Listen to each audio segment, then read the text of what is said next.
어머님, 제가 뭘 도와드릴까요?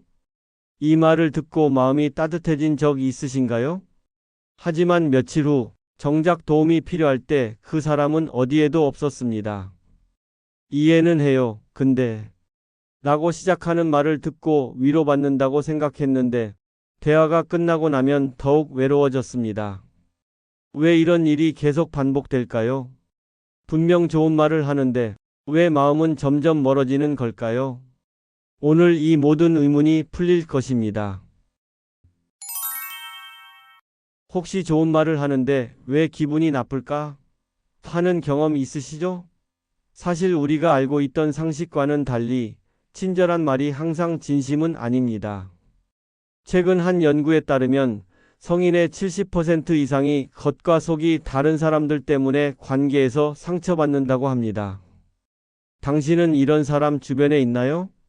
오늘 다룰 5가지 행동 패턴을 보시면 깜짝 놀라실 겁니다. 이 내용은 여러분의 인간관계를 완전히 바꿔놓을 중요한 정보입니다. 특히 우리 같은 시니어에게는 더욱 필요한 내용이죠. 이 영상이 도움이 되신다면 구독과 좋아요로 더 많은 분들이 이런 소중한 정보를 접할 수 있도록 도와주세요. 주변 가족이나 친구들에게도 공유해 주시면 모두가 더 건강한 관계를 만들어갈 수 있을 겁니다. 지금부터 여러분의 인간관계를 완전히 새롭게 볼 수 있는 시간을 시작해 보겠습니다. 첫 번째, 정중한 손절의 기술. 요즘 좀 정신이 없어서요. 이 말 들어보셨나요? 겉으로는 바쁘다는 뜻 같지만 사실은 다른 의미일 수 있습니다. 50대 후반의 김영희 씨는 최근 고민이 깊어졌습니다. 20년 넘게 가깝게 지낸 동창 친구와의 사이가 어색해졌기 때문입니다. 몇 달 전부터 만나자고 연락하면 돌아오는 답변이 늘 똑같았습니다. 요즘 좀 정신이 없어서요. 다음에 연락드릴게요. 처음에는 정말 바쁘구나 생각했습니다. 그런데 한 달이 지나고 2달이 지나도 같은 말만 반복됩니다. 우연히 다른 친구를 통해 들은 이야기는 더욱 당황스러웠습니다. 그 친구가 다른 사람들과는 활발하게 만나고 있다는 소식이었습니다. 김영애 씨는 자책하기 시작했습니다. 내가 뭔가 잘못했나? 너무 자주 연락한 건 아닐까? 하지만 돌이켜봐도 특별히 문제될 만한 일은 없었습니다. 심리학에서는 이런 현상을 간접적 거절이라고 부릅니다. 사람들은 관계를 정리하고 싶을 때 직접적으로 말하기보다는 모호한 표현을 사용하는 경우가 많습니다. 상대방에게 상처를 주지 않으려는 마음과 동시에 자신이 나쁜 사람으로 보이지 않으려는 심리가 작용하기 때문입니다. 정신이 없다는 표현은 거절의 완곡한 방법 중 하나입니다. 구체적인 이유를 대지 않으면서도 만남을 피할 수 있는 편리한 말이죠. 진짜 바쁜 사람이라면 이번 주는 힘들고 다음 주 화요일은 어떠세요? 처럼 대안을 제시하는 경우가 많습니다. 이런 상황에서 중요한 것은 상대방의 진심을 파악하는 것입니다. 정말 소중하게 생각하는 사람이라면 아무리 바뀌어도 시간을 내려고 노력합니다. 반대로 관계를 정리하고 싶은 사람은 계속해서 모호한 답변으로 거리를 둡니다. 60대가 넘으면서 많은 분들이 이런 경험을 하게 됩니다. 오랫동안 유지해온 관계들이 자연스럽게 변화하는 시기이기 때문입니다. 서로의 생활 패턴이 달라지고 관심사도 변하면서 예전만큼 가까워지기 어려운 상황들이 생깁니다. 이럴 때는 무리하게 관계를 유지하려 하지 마세요. 정신이 없다는 말이 계속 반복된다면 그것은 조용한 이별의 신호일 수 있습니다. 상대방의 마음을 존중하고 자연스럽게 거리를 두는 것이 서로에게 좋은 선택일 수 있습니다. 두 번째, 공감처럼 보이는 이별의 기술. 이해는 해요. 근데 이 말을 들어보신 적 있나요? 겉으로는 공감하는 것 같지만 사실은 전혀 다른 의미를 담고 있을 수 있습니다. 60대 초반의 박정순 씨는 최근 며느리와의 관계에서 이상한 기분을 느끼고 있었습니다. 며느리가 직장 일로 힘들어하길래 조심스럽게 조언을 건넸습니다. 요즘 직장에서 스트레스가 많다고 하니까 좀 쉬엄쉬엄 해도 되지 않을까? 건강이 우선이야. 그때 며느리가 답했습니다. 어머님 말씀 이해는 해요. 근데 요즘 세상이 그렇게 호락호락하지 않거든요. 어머님 세대와는 달라서요. 말끝에는 작은 한숨까지 섞여 있었습니다. 박정순 씨는 순간 당황했습니다. 분명히 며느리는 이해한다고 했는데 왜 마음이 불편할까요? 며느리의 말을 곱씹어 보니 문제가 보였습니다. 이해는 해요라고 시작했지만 그 뒤에 이어진 말들은 박정순 씨의 생각을 완전히 부정하는 내용이었습니다. 이런 대화 방식을 심리학에서는 가짜 공감이라고 부릅니다. 상대방의 말을 듣는 척하면서도 실제로는 자신의 입장만 고수하는 것입니다. 이해는 해요라는 말로 일단 상대방을 달래놓고 근데나 하지만으로 자신의 주장을 관철시키는 방법입니다. 진짜 공감이라면 상대방의 입장에서 생각해 보려는 노력이 따라와야 합니다. 박정순 씨의 경우라면 어머님이 제 건강을 걱정해 주시는군요. 고마워요. 다만 제가 처한 상황이 좀 복잡해서 그런데 이런 점들이 있어요 라고 말하는 것이 진정한 소통입니다. 이해는 해요라는 말을 자주 사용하는 사람들은 갈등을 피하고 싶어하는 성향이 강합니다. 직접적으로 반대한다고 말하기는 부담스럽지만 그렇다고 상대방의 의견을 받아들이고 싶지도 않은 상황에서 사용하는 완충장치 같은 표현입니다. 특히 가족관계에서 이런 일이 자주 발생합니다. 서로 다른 세대, 서로 다른 가치관을 가진 사람들이 함께 살다 보면 의견 충돌이 생기기 마련입니다. 이때 직접적인 갈등을 피하려다 보니 이런 애매한 표현을 사용하게 됩니다. 하지만 이런 대화가 반복되면 관계는 점점 멀어집니다. 말하는 사람은 자신의 의견을 전달했다고 생각하지만 듣는 사람은 무시당했다는 느낌을 받게 됩니다. 겉으로는 평화로워 보이지만 속으로는 서로에 대한 불만이 쌓여갑니다. 60대가 넘으면서 가족들과의 관계에서 이런 경험을 하는 분들이 많습니다. 자녀들이나 며느리, 사위들과 대화할 때 이해는 해요라는 말을 듣고 나면 오히려 더 소외감을 느끼게 됩니다. 진정한 공감은 말이 아니라 태도에서 나타납니다. 상대방의 입장을 진심으로 들으려는 마음, 비록 다른 의견이라도 존중하려는 자세가 중요합니다. 이해는 해요 뒤에 이어지는 행동과 말투를 잘 살펴보시기 바랍니다. 그것이 진짜 공감인지 아니면 정중한 거절인지 알 수 있을 것입니다. 세 번째, 배려를 가장한 책임 회피. 제가 뭘 도와드릴 수 있을까요? 이 말을 들으면 참 고맙게 느껴집니다. 하지만 정말 도움을 받게 될까요? 65세의 이명자 씨는 최근 아파트 입주자 대표회의 총무 역할을 맡게 되었습니다. 처음 해보는 일이라 어려움이 많았는데 옆집에 사는 김 씨가 다가와서 말했습니다. 이웃사촌인데 제가 뭘 도와드릴 수 있을까요? 언제든지 말씀만 하세요. 이명자 씨는 고마운 마음에 며칠 후 김 씨에게 연락했습니다. 관리사무소와 업체 견적서를 비교해야 하는데 혹시 시간 되실 때 같이 봐주실 수 있을까요? 그러자 김 씨는 그런 건 제가 잘 몰라서요. 혹시 다른 걸로 도와드릴까요? 라고 답했습니다. 며칠 뒤 회의 자료 정리가 필요해서 다시 부탁했습니다. 이번에도 그런 건 제가 서툴러서요 라는 답변이 돌아왔습니다. 이명자 씨는 점점 이상하다는 생각이 들었습니다. 도와주겠다고 했던 사람이 정작 구체적인 부탁을 하면 모두 거절하는 것이었습니다. 제가 뭘 도와드릴 수 있을까요?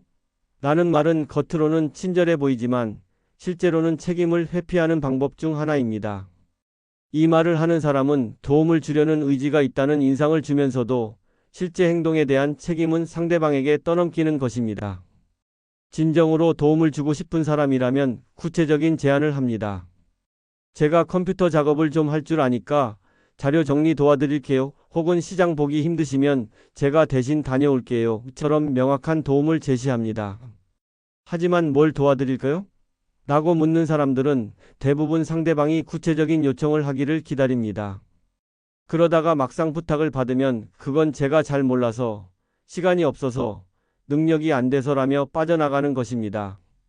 이런 행동 패턴을 보이는 사람들은 관계에서 좋은 사람으로 보이고 싶어 하지만 실제로는 부담을 지고 싶어 하지 않습니다. 도움을 주겠다는 말로 일단 호감을 얻은 후 실제 상황에서는 책임을 피하려고 합니다. 특히 우리 같은 시니어 세대에서는 이런 일이 자주 발생합니다. 동네에서나 각종 모임에서 뭐든지 도와드릴게요 라고 말하는 사람들을 만나게 됩니다. 처음에는 든든하다고 생각하지만 막상 도움이 필요할 때는 여러 핑계를 대며 피해버리는 경우가 많습니다. 진짜 배려하는 사람은 굳이 묻지 않습니다.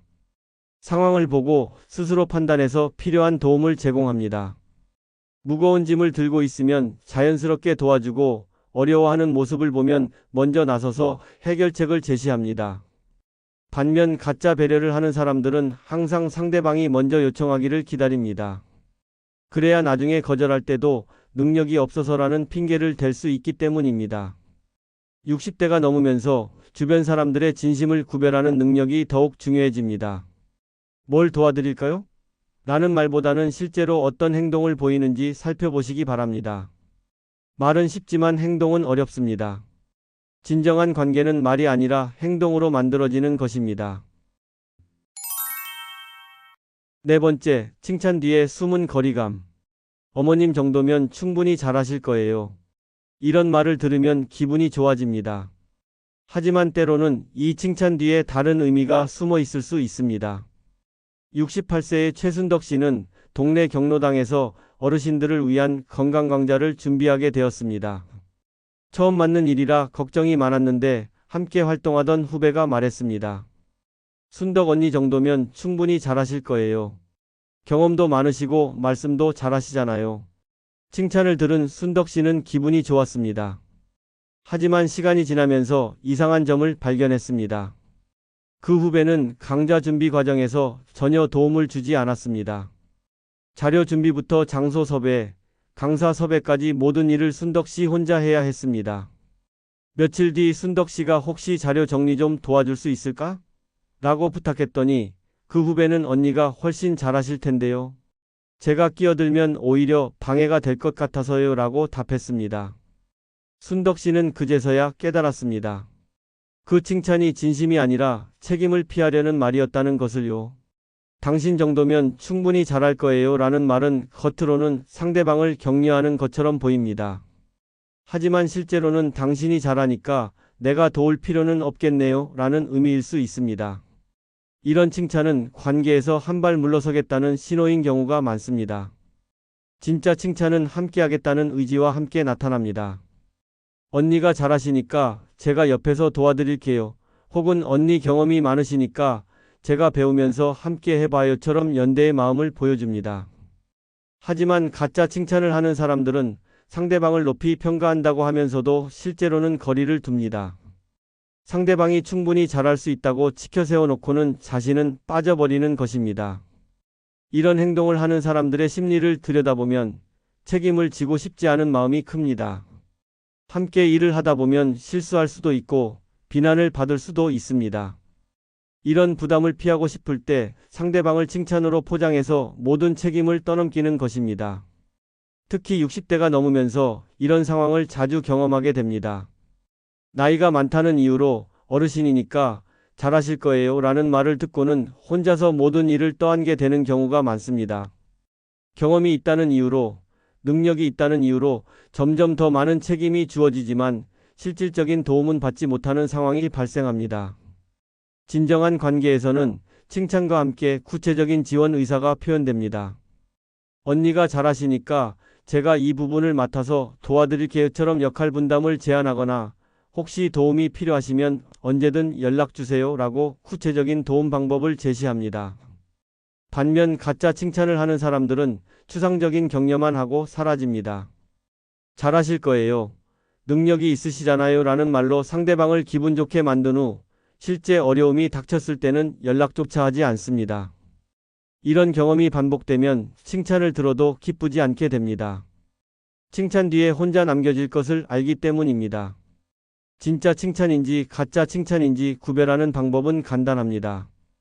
그 사람이 칭찬과 함께 어떤 행동을 보이는지 살펴보시면 됩니다. 말만 하고 사라지는 사람인지 아니면 함께 머물며 도움을 주는 사람인지 알 수 있을 것입니다.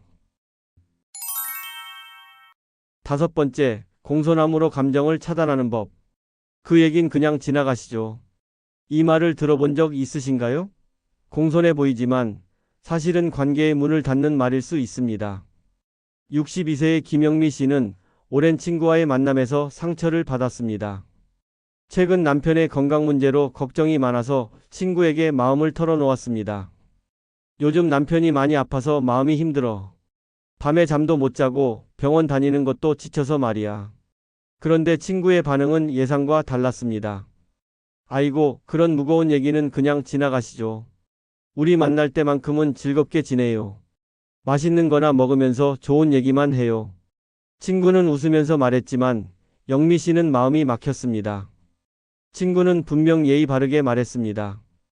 욕하거나 무시한 것도 아니었습니다. 하지만 영미 씨는 더 이상 속마음을 털어놓을 수 없게 되었습니다.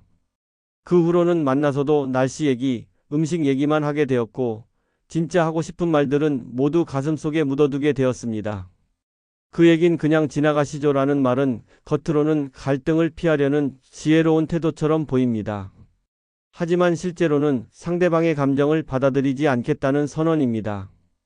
특히 힘들거나 무거운 이야기를 할 때 이런 반응을 보이는 사람들이 있습니다. 이런 사람들은 감정적인 부담을 지고 싶어 하지 않습니다. 다른 사람의 고민이나 아픔을 들으면 자신도 그 감정에 휘말릴까 봐 두려워합니다.